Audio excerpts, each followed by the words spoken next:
For me, conflict is very different.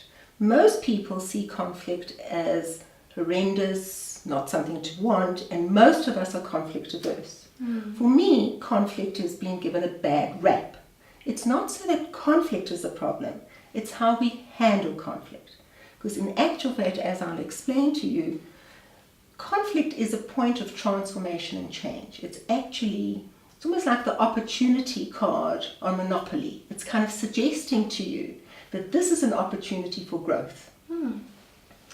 Most of us, though, don't see it that way. Most of us see conflict as a difficulty and something to avoid. And it's based really on the fact that we're too scared to say what needs to be said.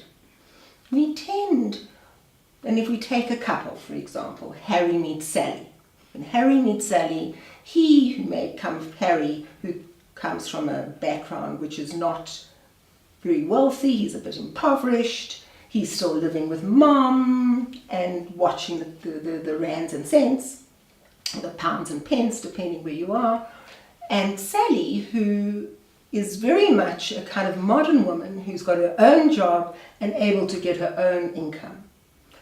Harry meets Sally, and the wish is that they are trying to impress one another, just like one does on a first date or in the beginning of a romance, a sense of, I'm going to impress you. And of course, Harry doesn't talk about his financial problems. And Sally is a little perturbed that Harry still lives with mom. But she doesn't want to say anything because, of course, if you mention mom, that would be a taboo subject. So very quickly, the couple kind of have areas of concern which they don't talk about because they're too frightened that if they say these things, the person will leave. And obviously, as the relationship develops and the importance of the relationship to continue is there, the difficulty of saying what needs to be said gets more and more difficult, more and more painful, more and more threatening, shall I say. Because ultimately, we need relationship. And we're frightened that if we say the things that we want to say, the person won't accept us. So what tends to happen is that Harry and Sally will go on what we call in deep democracy the resistance line.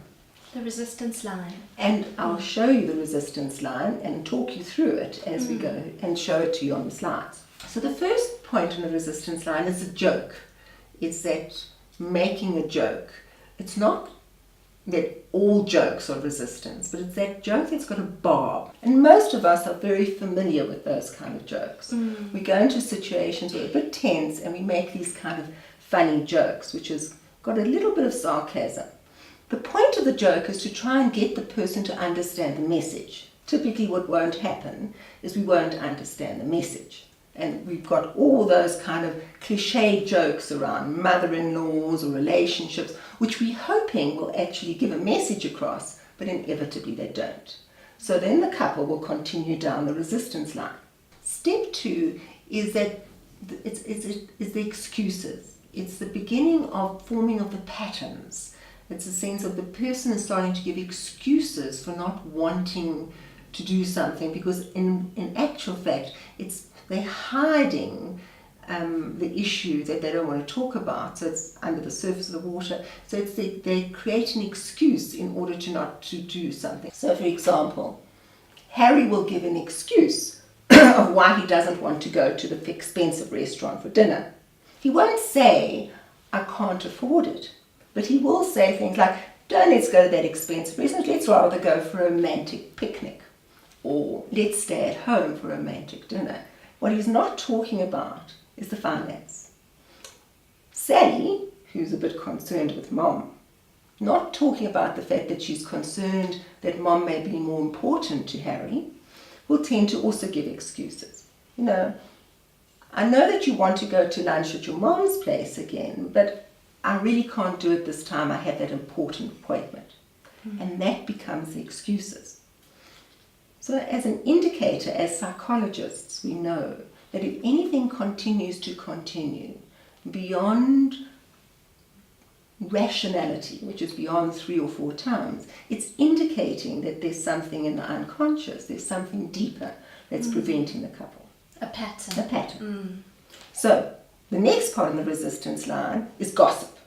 And this is when the couple have their little bit of a tiff, and we all know what happens then. Sally will very quickly phone up her friend and say, I need coffee. Let's have a coffee. And the reason for the coffee is not about the coffee really, it's really to gossip about Harry and he's not taking her to fancy restaurants.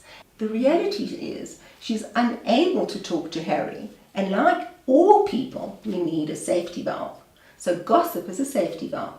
In our methodology, nothing's good or bad, it is. So although society tends to see gossip as bad, we shouldn't have gossip, like we shouldn't have war, in reality we've had gossip and war from the beginning of time. So it's not a matter of saying we shouldn't have it, but rather recognizing what is. So we're now on gossip. So just to summarize what you've said so far about the resistance line, where we resist going into the real conflict, is that first of all it's jokes, where we make jokes with a barb that allude to the underlying conflict, and then it's continue with excuses, not saying what needs to be said. And then the feelings come to the fore and there's gossip. There's gossiping about the other party to the conflict. Yes, you've got it exactly. And now the fourth one on the resistance line is now when they stop talking. Now they go into the non-speaks. And I think every couple knows there's a sense of, I'm not talking to you. And a lot of people use this as a way of resolving tension and conflict, is that they go into the non-speaks, the communication breakdown, sense of I don't talk to you. The next part on the resistance line is when the couple obviously are now more of a couple. Hopefully Harry and Sally have gone beyond the dating phase and now in a proper relationship and maybe in a kind of marriage or staying together, depending what goes in the society that they're in. And then now go to the resistance line's been playing out a lot longer, and they now go into the strike, the sense of, I'm not going to go to mother again, would be Sally's kind of remark. Or Harry will openly state, we're no longer going to fancy restaurants. It's now a sense of people will strike and clearly show that they're on the resistance line. And underneath there's all these unspoken tensions. Exactly. The problem is that they're not talking about the things that really need to be said. And sadly, if you don't say what needs to be said right from the beginning in a relationship, ultimately you will go on the resistance line and it will get worse. And the final phase on the resistance line, which sadly in this country, a third of the families, or the third of the marriages go through, we go into the separation phase, the divorce phase. This is when the couple have gone through the resistance line time and time again, and it's not worth it any longer. It's got so painful. They've gone through all the phases and the steps, and now it's at the point that we can no longer stay together. And sadly, this is when the couple will separate due to the things that haven't been said right in the beginning.